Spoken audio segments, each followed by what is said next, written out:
to a special edition of The Coffee House, where for the next hour, the race for Maryland's 8th Congressional District seat, the race that could well determine which party controls the U.S. House of Representatives and its agenda for the next 2 years. The incumbent is Republican Connie Morella. At 71 years old, Morella is completing her 8th term in office. She's highly regarded for her independent ways and hard work on behalf of constituents. And with perhaps the most liberal voting record of any House Republican, Connie Morella wooed enough crossover voters in the past to keep this seat for the Republican Party.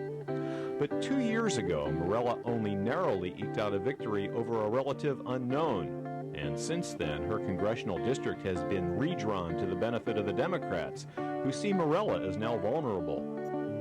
Her opponent is 43-year-old Democrat Chris Van Hollen, a longtime state lawmaker and former U.S. Senate staffer. Van Hollen has built a solid reputation in Annapolis as a leader on the environment, education, health care, and gun control. And in the recent Democratic primary, he proved himself an able giant killer, mobilizing an ardent base of volunteers to best the heavily favored Mark Kennedy Shriver. The 8th congressional race has become a magnet for luminaries and big fundraisers, and no wonder. Control of Congress is in the balance.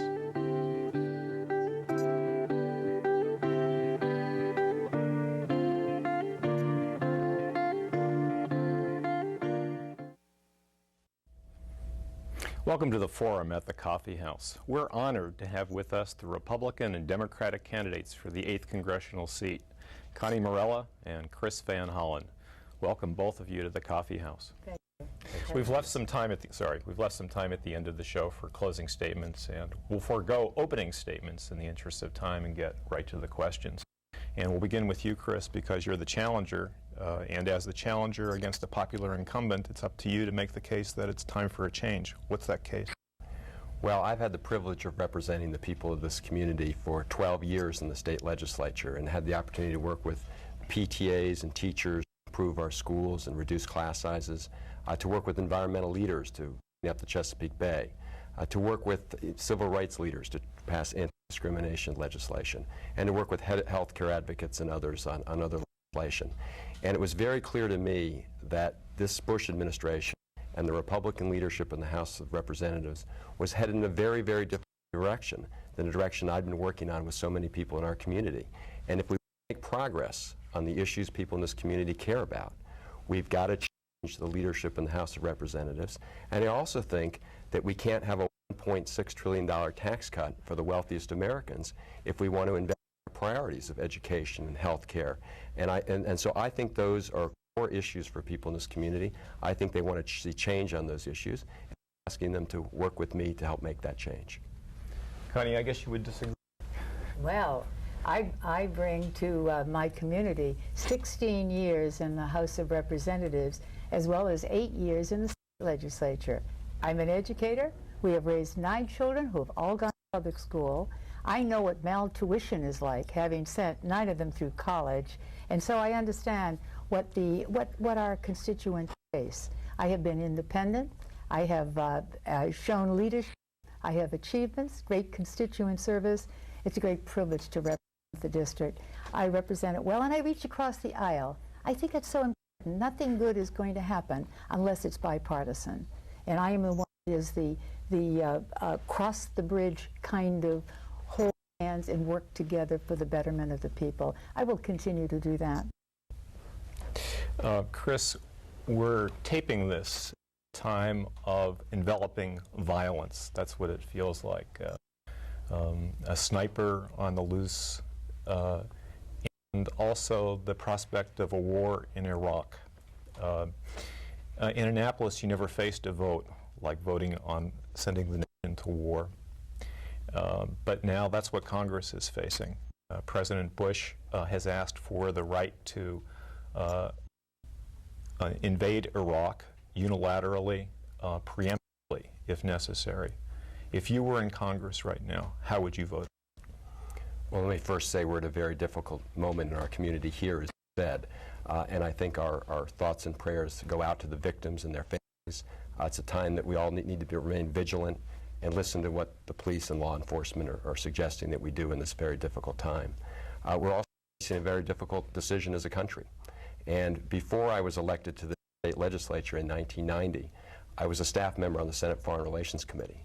And in 1988, I traveled to the Iraq-Turkish border, where we interviewed hundreds of the thousands of Kurdish refugees who were streaming across that border, who'd been victims of chemical weapons attacks, and we documented those attacks.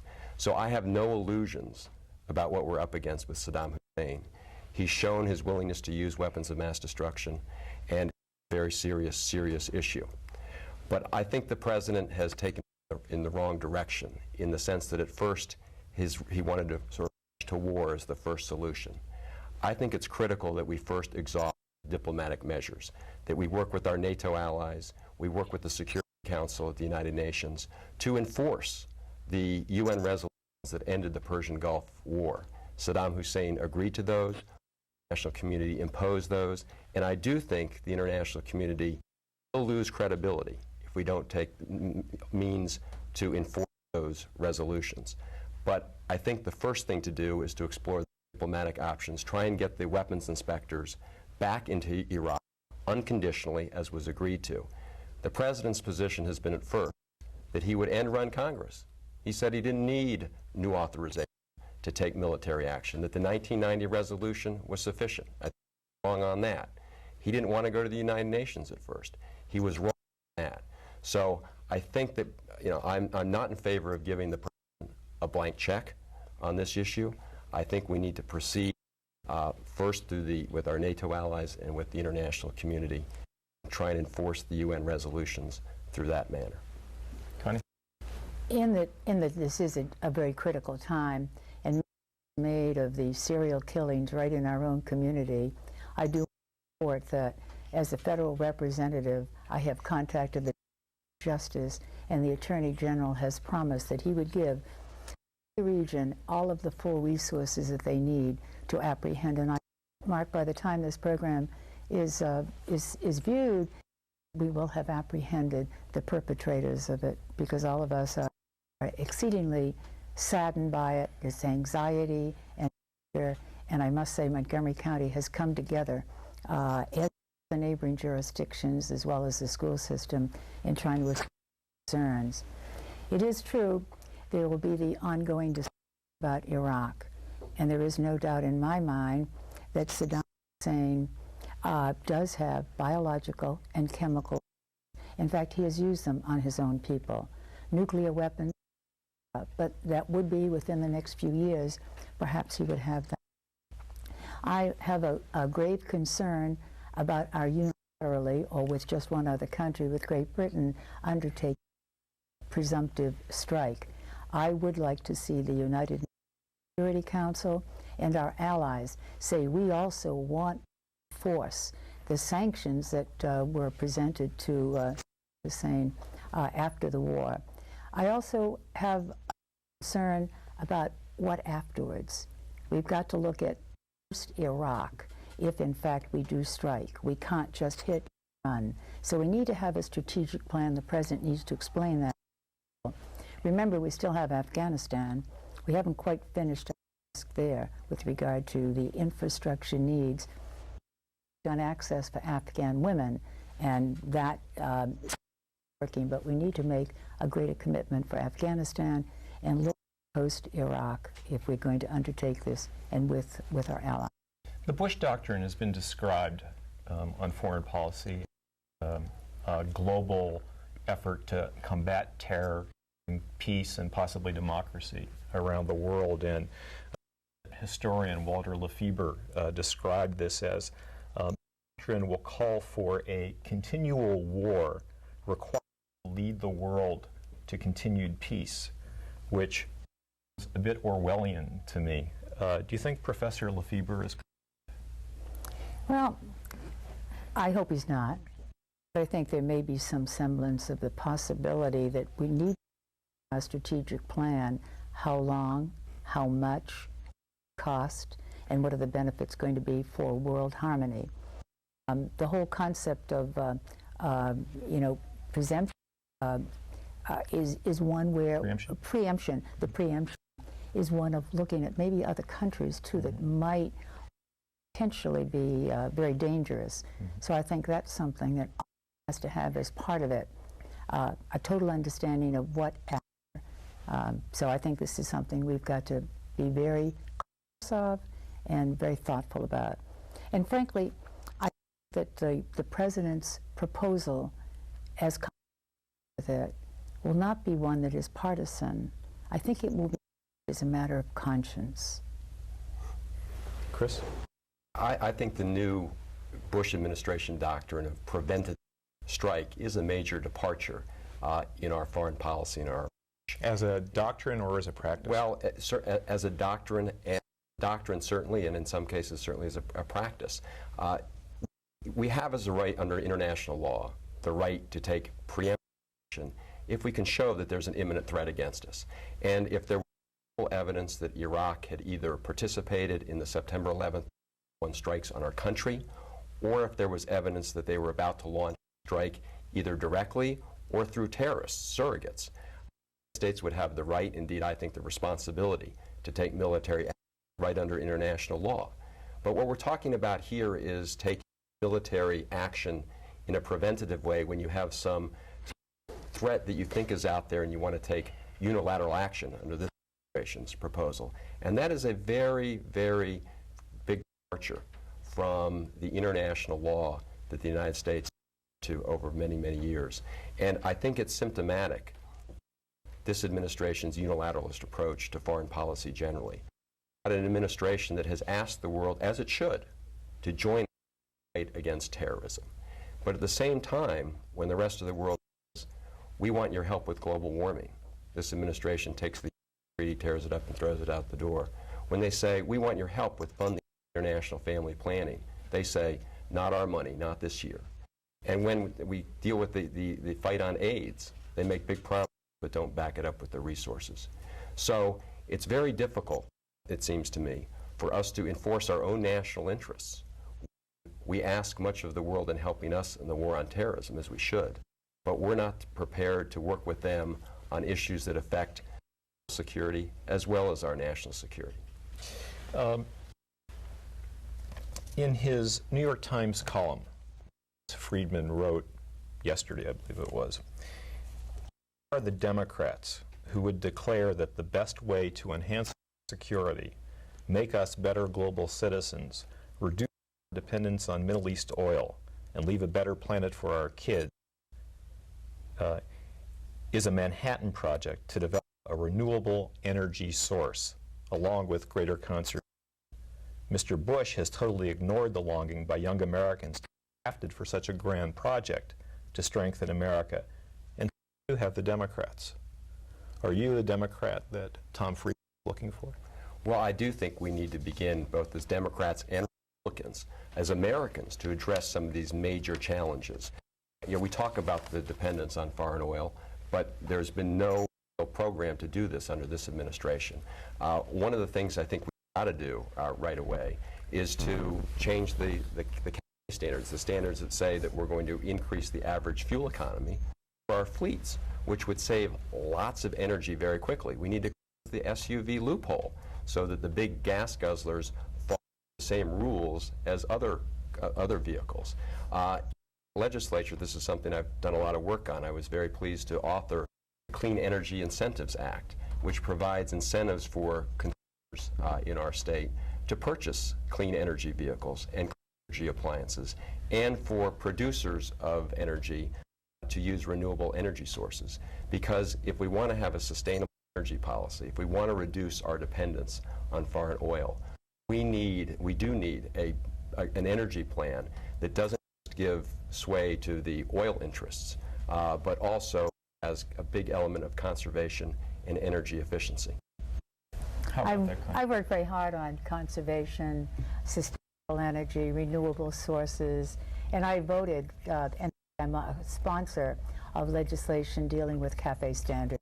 There's just no reason why our manufacturers not use the technology that is currently available to produce cars that are going to be more fuel efficient.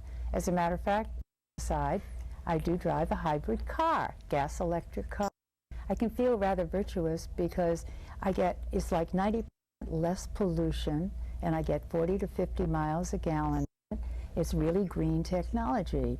More people should be driving cars. As a matter of fact, in Maryland, Virginia, and many of the other regions, you don't pay sales tax on this. You get a benefit that way, and benefit on your income tax with that too. I understand that is going to come out with an SUV hybrid, which sounds like an oxymoron, but maybe if people are buying SUVs, that will happen. Also, I don't think that we become energy efficient by drilling in the ANWR, and I was one of the strong opponents of that when that came up in the energy bill. And as somebody who has chaired the technology subcommittee, we worked on environmental technology. It can pay off in the long run. Let me just say, I'm pleased that Representative Morella got that titling tax break. That was an element in the bill introduced and worked with the environmental community on, and hopefully a lot of Americans are taking advantage of that. Does that mean that he can drive their car? That's right. A New York Times poll released today indicated that the American people are very concerned about the economy. In fact, more concerned about the economy than about Iraq. And that 2 years ago, 80% of the American public thought the economy was doing fairly well, very well. Today, 40% of the public thinks the economy is doing fairly well or very well. You supported President Bush's $1.3 trillion tax cut. You voted against making it permanent. There are people who say that should be rolled back or repealed now because of massive deficits, growing unemployment, the tanking of the stock market. What do you think? Well, I voted for the tax cut appropriately in May of 2001. Mr. Greenspan thought it was a good idea. The economy was sluggish. We needed to have some stimulation, and it worked. And it worked. The economists will say that it did work. Now, incidentally, that tax cut had more money for the state CHIP program for children's insurance. It also had an element that I had pushed, which was to give tax credits for children of people who are low income and don't pay an income tax. It raised IRAs and pension. The marriage penalty was reduced. But 9/11 came, and when 9/11 came, we had to do a kind of reassessment of whether or not this was something we should fulfill, particularly since a lot of the tax cuts were going to be coming effective for several years. And so that's why I felt that in the out years we could reassess and then make a determination that we should not make it permanent. I continue to believe that. I did also vote against the estate tax total repeal. We need to raise it, no doubt about it. We need to make sure the family farm. Let me just step back on the question of rolling back or repealing the tax cut. What do you think about that? Rolling back that much has actually been in effect. I would not be for rolling back the check people got for the $300. I think that would be administratively a real headache, and people did spend the money. The economy did do better. The unemployment is going down a little bit, not enough. We need to still do more with jobs. The interest rates continue to be low.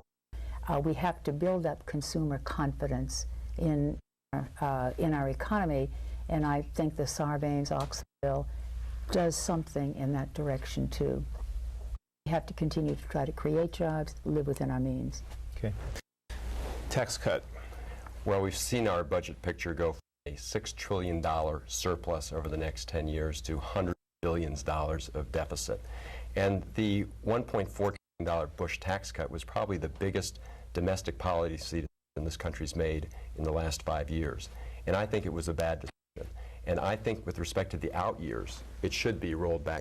Those portions of the tax cut that provide a benefit really just to the wealthiest among us, the people who need help the least. No one's talking now about going back and taking back the $600 that each individual got or child tax credit provisions. What people are talking about, what I'm suggesting, is we roll back those portions of these, like state tax, we go to those people in our country who need it the least. And this is a question of priorities.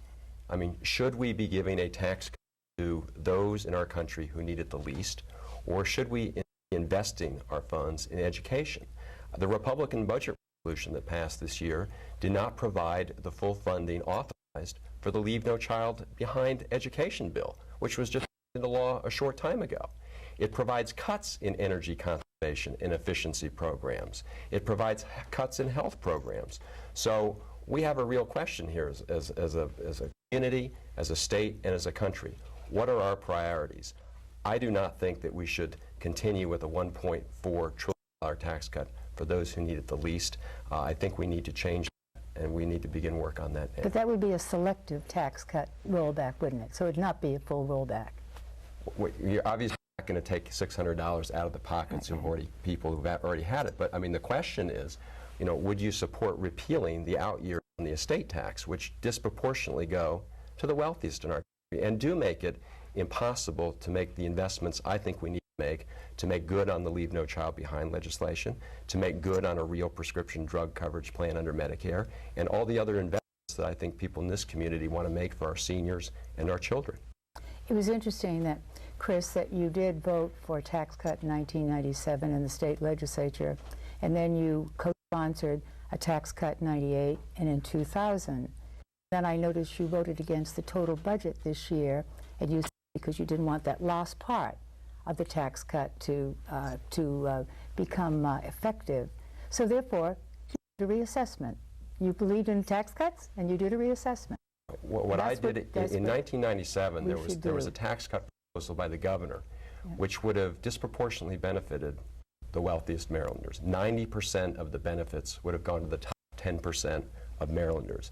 And I offered the alternative package to ensure that the bulk of the tax cuts went to middle-class Marylanders, so that it didn't just benefit the wealthiest people in our state. And I have, as I've said tonight, with respect to the $1.4 trillion tax cut, the Bush tax cut, I think we should repeal the out years, because I think it's bad social policy for us to be returning, you know, taking all those funds and giving those to the people in our country who need it the least, at the expense of investments that I think people in this community want to make. And you just can't have it both ways as a country. I've been the vice chairman of the Budget and Tax Committee, and we have to make those hard decisions. Do we want to do tax cuts, or do we want to do investments? And I think that as a nation, we should be investing so that we can fund the Leave No Child Behind bill and having a real prescription drug benefit under Medicare. Didn't you quit as vice chair of the Budget Committee? Oh, I did, and let me tell you why. I believe that the budget, I voted against the budget in the committee because I did not think that the budget was balanced appropriately, and it also made cuts in certain areas that I did not think should be cut. And so as the subcommittee chairman, the responsibility of the subcommittee chairman is to get up on the floor of the Senate and sell the product of the full committee to all the other senators, to say, this is a good budget. I want you to vote for this budget. Well, I didn't think it was a good budget. That's why I voted against the budget. And I will never get up and tell my colleagues to vote for something and tell them something's a great idea when I think it's a bad idea. Yeah, I won't do that in the state Senate. I won't do that in the state. I won't do that in the state Senate. I won't do that in the state Senate, and I wouldn't do that in the United States Congress, because I think it's hypocritical to ask people to vote for something when in fact you voted against it and think it's a bad idea. Let me ask a slightly different. We're talking about the economy, and you were referring to unemployment being should be a little bit lower. You thought that we should be doing something about it. We've had an ongoing debate locally about what is a living wage, whether we should have wage legislation. At the federal level, we've had minimum wage legislation for years. Some people think it needs to be indexed to inflation, or at least brought up. What do you think the proper federal minimum wage should be right now? I have always voted to raise the minimum wage, because the minimum wage is still too low for anyone to live on. And when we have the living wage in Montgomery County, that still is not even really adequate. But I applaud the county for voting for the living wage. And I do think that the minimum wage should be indexed in some way so that you do have the opportunity to not have to go back to it, but the opportunity to have some increases. And I have always gone along with the highest minimum wage that has been offered, and that has been like 500. I'd like to make it 500 a month. That has been like $5. I would opt to become a minimum wage worker under those circumstances. I know. Yeah. About $5.15, and to raise it accordingly. And where do you think it should be now? I'm not really an economist to be able to go back and look at where it should be. I would think it probably be closer to $6. Okay. Chris? Well, I think it's disgraceful that in this country you can work for the minimum wage and work full-time and still be under the federal poverty level, in the federal poverty level. And I think we need to change that. We need to adjust it so that the minimum wage is tied more clearly to the federal poverty rate, so we don't have a situation where people who are working full-time at the minimum wage are still in poverty in this country. We need to change that. The Republican leadership in the House of Representatives has opposed these changes in the minimum wage. When they were willing to somehow negotiate changes in the minimum wage, they wanted to more tax breaks for corporations. If we want to make progress on these core economic issues, the economic issues, I think, are on the minds of the American people. I think the American people and the people in this community can hold two ideas in their head at one time. They can think about the foreign policy issues that confront us as a country, and they can deal with and think about the economic issues, the serious economic problems we have as a country. And if we want to address those issues, I think we need a leadership in the House of Representatives that cares about those issues. And where do you think the minimum wage should be right now? Well, I think it should be pegged at a level, as I say, that would more clearly combine the minimum wage with the federal poverty level. Okay. You mentioned before prescription drugs, yes. And that you see that as the Democratic Party generally has seen as an important issue. Yes. What exactly do you see as the problem, and what do you see as the fix? Well, if you talk to people throughout our community, you'll find many seniors, even in a relatively affluent area, who are having to make very, very difficult choices between the rising food costs, rising rent, and the costs of the medicines that they need to stay healthy and to stay out of the hospital. We shouldn't have that situation in our community. We shouldn't have that situation in our country. We need to modernize Medicare, and we need to provide a prescription drug benefit under Medicare, a benefit that people know they're going to receive. And I would support the Democratic plan that was proposed in the House for a prescription drug benefit under Medicare, which would provide a full benefit, not what was passed by the Republicans in the House, which was really it's been called the donut plan, because it helps some people up front, then it has a big hole in the middle, and it provides some catastrophic coverage. So you're paying premiums all year, but at a certain point, your benefits run out if you incur a certain number of costs. And they don't kick in again until they go over a much higher level. I don't think that's the way we should set up a prescription drug plan. It is also at the whim of the insurance companies, which can offer all sorts of different kind of combination of things which don't guarantee anyone any kind of solid benefit. And so I would vote for the Democratic plan. Representative Morella decided to vote for the Republican plan. We have a difference of opinion on that issue. Well, let's find out why. Yes. I voted for a plan that made a commitment of $350 billion. It was permanent. The Democrats wanted to offer a plan which would be $1 trillion that was not permanent. The plan that I voted for would allow for people about a $33 premium per month, and they would have 80%. The first 1,000 would be paid for with a $250 deductible, and then it would go up. Then it would be 50% would be paid for, and $3,700 would be catastrophic. It was the biggest commitment Congress has ever made to prescription drugs on both sides of the aisle. This bill was sent over to the Senate, and that's what happens with legislation, as Chris knows. The Senate then comes out with their version, and there was a plan which was a tripartisan plan. With Jim Jeffords, it makes it tripartisan. And I had hoped that that plan would then be passed, go to conference, and we would come back with something that everybody would feel would be the best thing that we could do in Congress. That hasn't happened. Nothing has come out of the Senate. So now, with so little time left in this Congress, we just have to hope. Why do you think that? Do you think the Democrats are sitting on it because they want to make political capital out of the prescription drug issue? I don't know. That may be the case. I mean, you may hear a lot of political comments that will come that will be demagoguery. That'll say, you know, we blame so-and-so for not having prescription drugs. But the procedure is you go from one house to the other, you go to a conference, and then it comes back to both parties.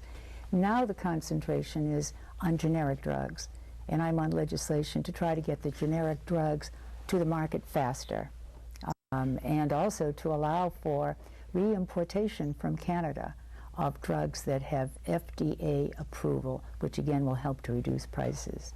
Well, that was the Senate Democratic plan, the answer to the high cost of prescription drugs.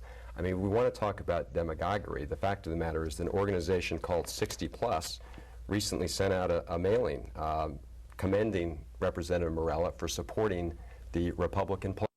And it says, while the liberals were selling another scheme for government-run health care, Congresswoman Connie Morella was passing the Medicare prescription plan that works for America's seniors. Well, the fact of the matter is the Republican plan was strongly supported by the pharmaceutical industry. And this organization that sent this out, 60 Plus Association, if you read news reports, you'll see they're backed financially by the pharmaceutical industry. The plan that was passed by the Republicans in Congress was one strongly backed by the drug companies and by other major interests. And what is it about the plan that was suitable to the drug companies? Because the plan that was passed left the benefit package in the hands of insurance companies, not within the Medicare benefit program. They didn't want the government, which of course provides the Medicare benefit now for our seniors, just as the government now provides Social Security benefits for our seniors. They didn't trust them to provide the prescription drug coverage because, in my view, what would happen is that they would lose some of their profits under the Democratic plan. And that is why they're sending out literature like this kind of literature right here, supporting Connie Morella's decision on this issue. May I pick up on that? Please. That is, I don't even know who it is. It's the Over 60 group who did this. I'm not a member yet. I know you're not. I'd be eligible, but I'm not. It's an organization that is using what they call soft money. And it's so interesting that Chris would bring this because it is a beautiful example of the fact that I challenged him before Common Cause. And I said, Chris, you know, the campaign finance reform bill that I worked so hard for and I think you agree with goes into effect the day after the election, and it says there will be no soft money. See, soft money is money that comes pouring in from, let's say, unions or other organizations. You don't even know about it. It happens. All of a sudden you see it. And it goes to the party as opposed to the candidate. No, it could even go right out on the airwaves. It can be something that independently done, right? But you have no control over it. Right. But they can do it in order to try to influence an election. So my point is, I asked him, if you will do it, then I will do it, and we will keep all of this soft money out of this race, and the 8th Congressional District will be a leader in the nation.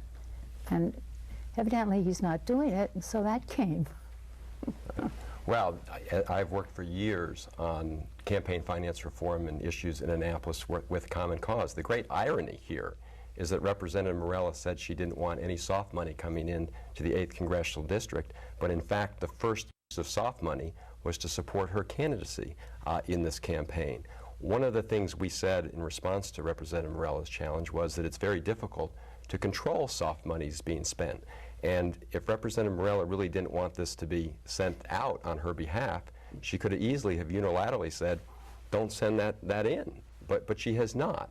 Chris, you don't believe in unilateral disarmament, do you? You were disassociating with yourself, but you didn't ask them not to send this. I didn't. Did you ask anyone not to send soft money into the campaign? No, you have. We were to do it together. Right. You didn't do it. If we had, we would have let the papers say, we don't accept it. So don't do as it. you know, at the end of the primary, you had about close to $2 million in your campaign treasury. We ended the campaign at about $150,000. I challenged you to limit the amount of special interest PAC money that you receive. I've introduced legislation in Annapolis that's been a priority of Common Cause to say that candidates will take no more than 20% of their funds from special interest PACs, like different special interests, because I believe that candidates become over-reliant on special interest PAC money, and it flows to incumbents. So I have said unilaterally, that I will not take any more than 20% of funds from PACs, as I have done voluntarily in the state legislature, and I proposed that to you, and you rejected that. PACs already are regulated very highly in terms of the kind of money that they can give, so I would submit that soft money is really what is at issue, and you already spent. When I was trying to save money, that $1 million, which still sounds like a lot to me. But you didn't really have a primary competition. I really didn't. But he spent it. So the point is, he has spent money but to that same magnitude. It sounds a bit like, and I think this is generally true on campaign finance issues, that one gets the impression as an outsider that it's whose ox is gored, and people take positions based upon the expedience of where they stand economically in a race. Well, that may be the case, but I don't think that's the case with soft money, because soft money would be fair and square. It would be that we just don't want these outside influences coming in. Stay out. We don't want you. We want to have our own campaign. And it has gone up. It was like $46 million back about 12 years ago, soft money. Now it's almost $500 million of soft money. And that's what has eroded people's confidence in government. What do you think about public financing of all elections? Well, it's a possibility if it were done very carefully. It would have to be done very well. You'd have to have some parameters within it. But what I am for is some free airtime. And I will be on legislation that's currently being crafted to allow, again, with guidelines, some free airtime for candidates. Chris? Yeah, I think we have to have free airtime for candidates. If you look at the cost of television in this market, it's about $350,000 a week. How come I'm not getting any of this? Right.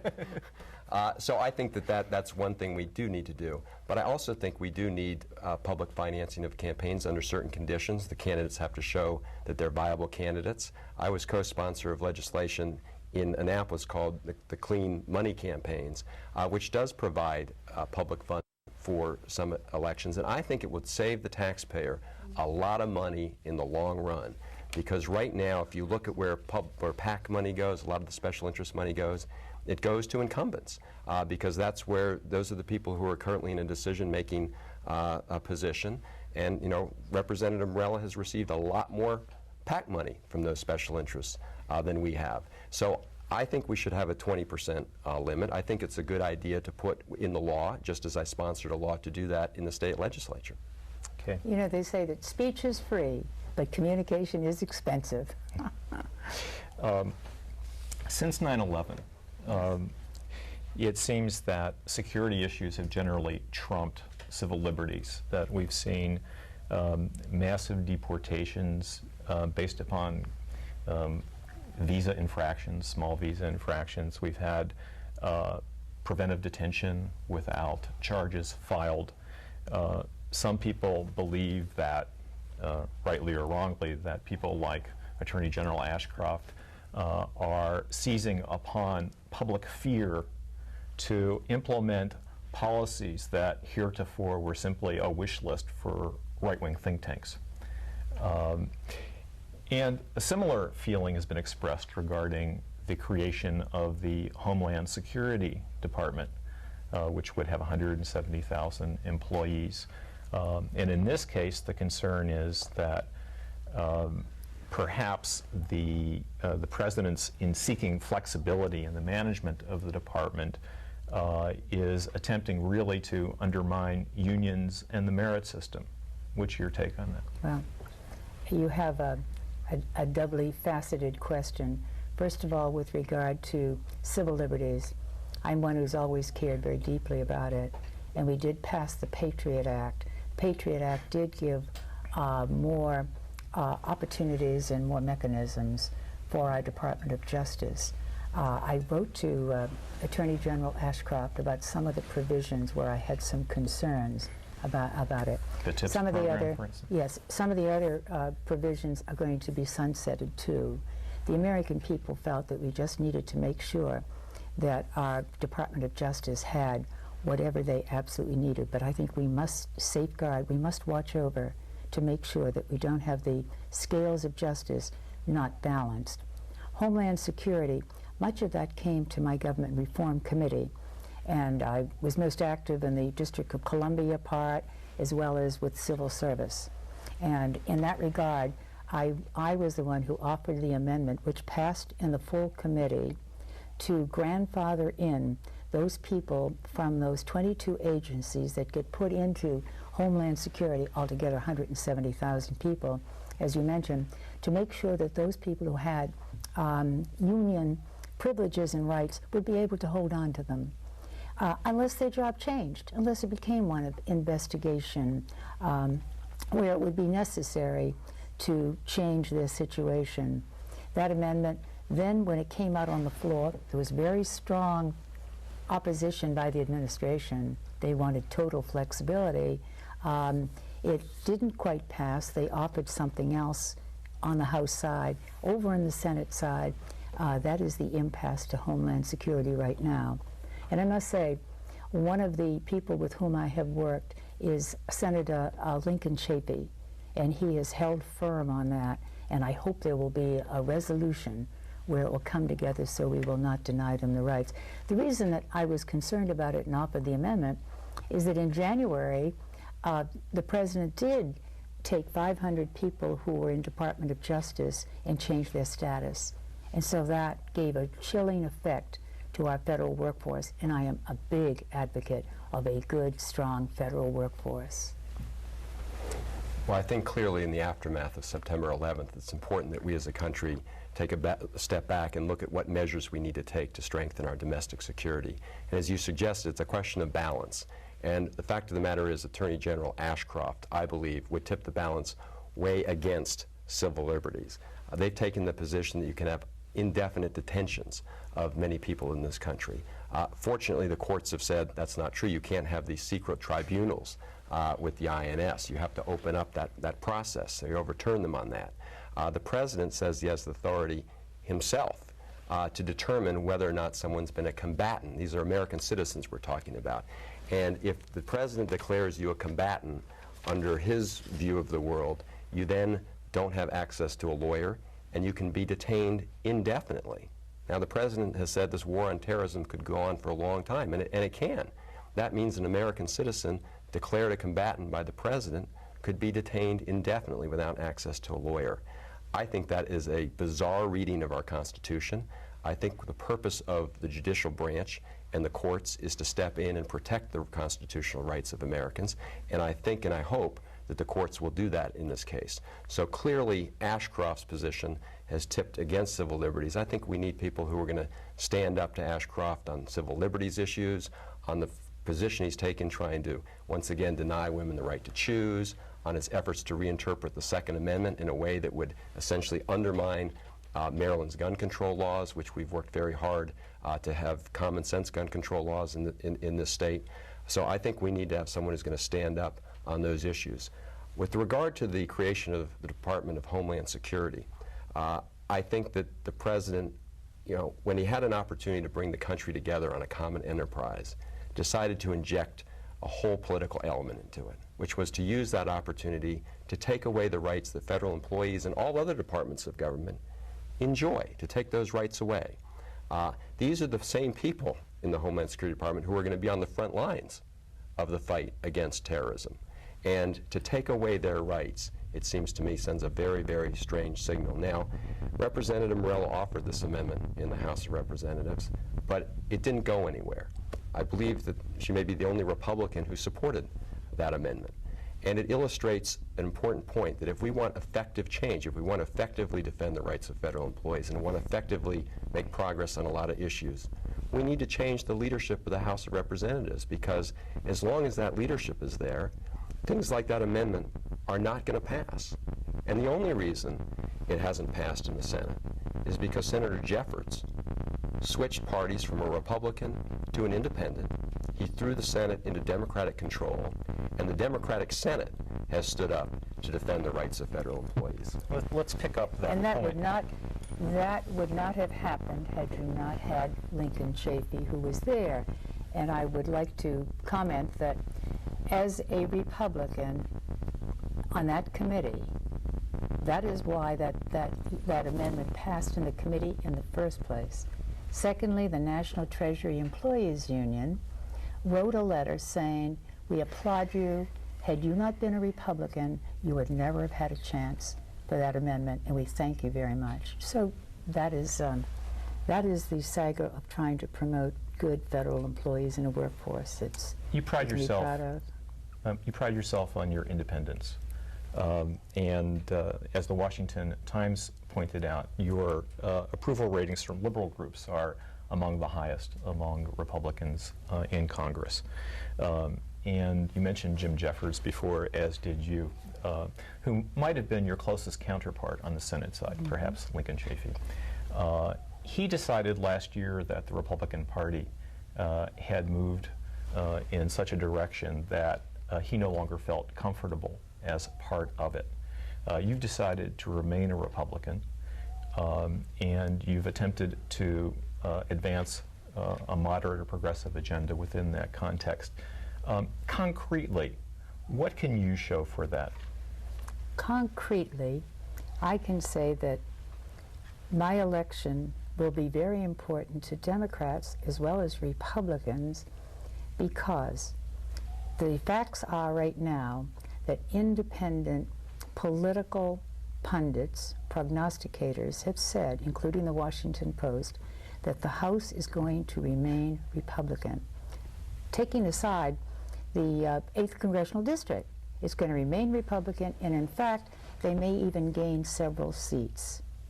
That being the case, with a Republican majority, with a president who is going to be there for at least another 2 years, with someone who has seniority, who chairs a committee, subcommittee like the District of Columbia, which affects our region. I think this speaks to the question of your influence for the district, but what about over the Republican Party? Well, the point is, I am the pivotal voice in the Republican Party on federal employee issues, on women's issues. They look to me and some others with regard to the environment.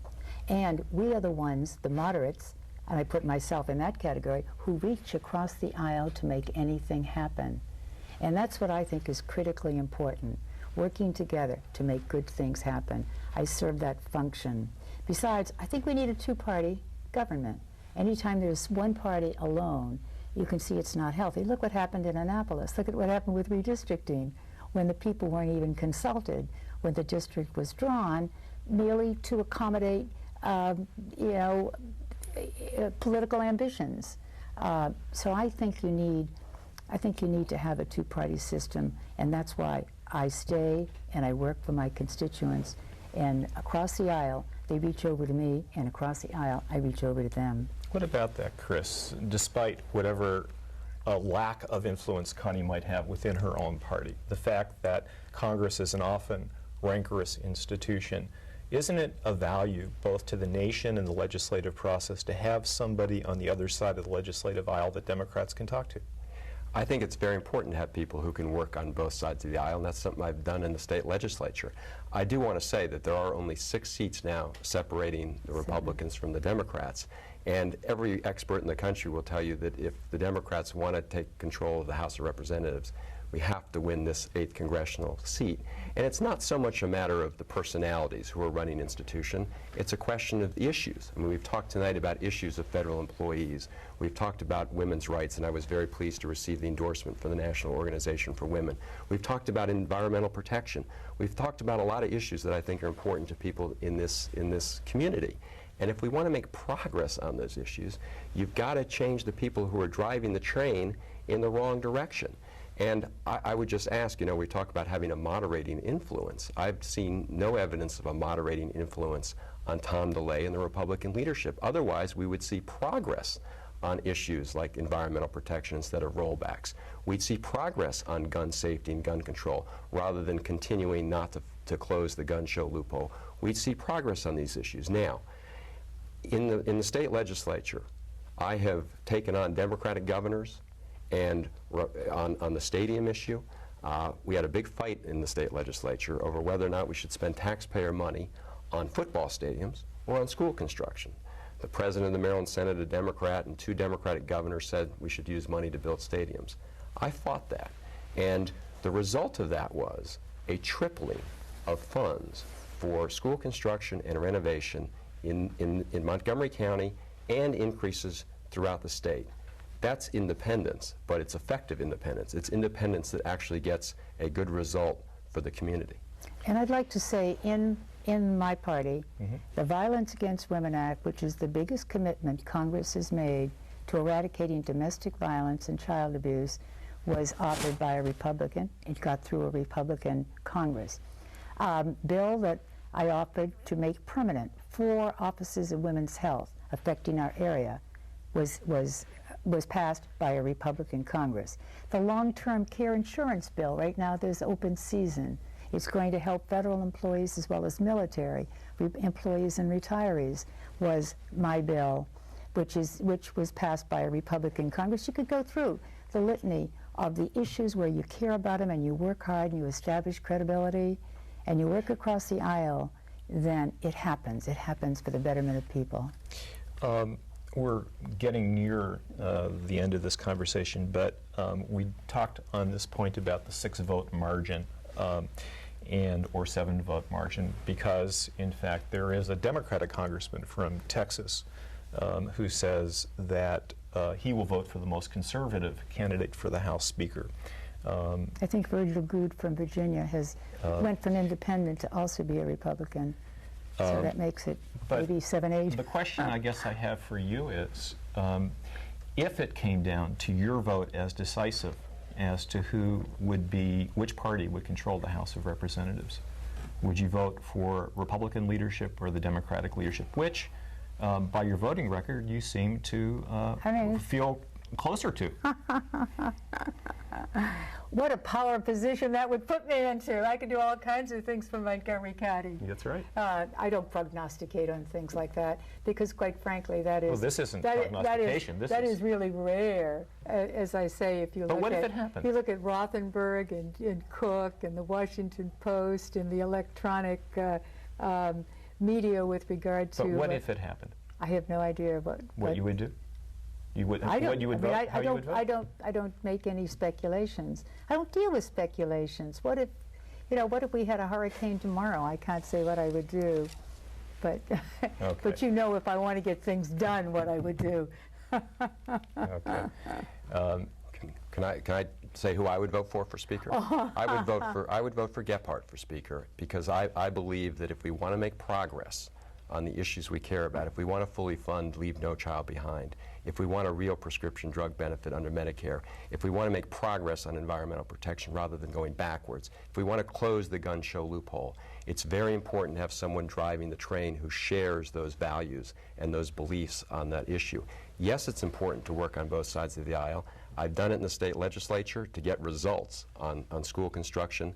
I've done it in the filibuster that the Republicans had on the gun safety bill, where I worked out an amendment with the Republicans to end the filibuster, and Maryland became the first state in the nation to require that handguns sold here have embedded trigger locks. I don't want to cut you off there, because it's an important point. Could I just make one point on that? Actually, we're out of time for this if we want to have time for closing comments. Simply that the senior Democrat is the one who prevented the gun show loophole from passing. Well, anyway. That's not true. Well, we don't have time to go through that right now. Both candidates will get a chance to make closing comments. If you care to pick up that point, you can do that in your closing comments. We had a flip of the coin before the show, and Chris won the flip. He decided to go last, so Connie, you get to go first. Thank you. I want to thank you, Mark, for the program, and community television for doing this, and for all of you who are watching this. I have had the privilege of representing the 8th District in the United States House of Representatives. I call it the People's House, and I take that term pretty seriously. And during my 16 years, I have put people and principles above party. I have worked very hard to earn your trust, and I have worked very hard also to earn the trust of colleagues across the aisle, so that I can work to make people come together as a coalition for the best interests of all. And that's how, by bringing people together, how we passed the Violence Against Women Act. That's how we have passed gun control. That's how we have passed health issues. That's how we passed campaign finance reform, by working together. I will promise to do the same thing with independence. I'll bring my seniority. I will bring my leadership. I will bring my independence to help you in the future as we progress along. There are many critical challenges that we have. We must work together. During my 16 years, I've had the privilege also of, with a good office staff, helping 46,000 people with individual cases, from immigration, family unification, Social Security, whatever it may be. And so I now pledge to you that with your help, because I cannot do it alone, with your support, that I will continue to be your strong, independent voice and bring my leadership, my seniority, my nonpartisan work together for you. Thank you. Thank you. Chris? Well, thank you for having us, Mark, and thank all of you who are listening. I've had the privilege for the last 12 years of representing a big part of Montgomery County in the state legislature. And I've had the opportunity to work with our PTAs and our teachers to expand access to education to more kids so they all have a good opportunity, a good start in life with early education, and to reduce class sizes. This year we made a historic commitment in the area of education. I was proud to offer the amendment that increased the funds. I've been proud to work with environmental leaders to protect the Chesapeake Bay.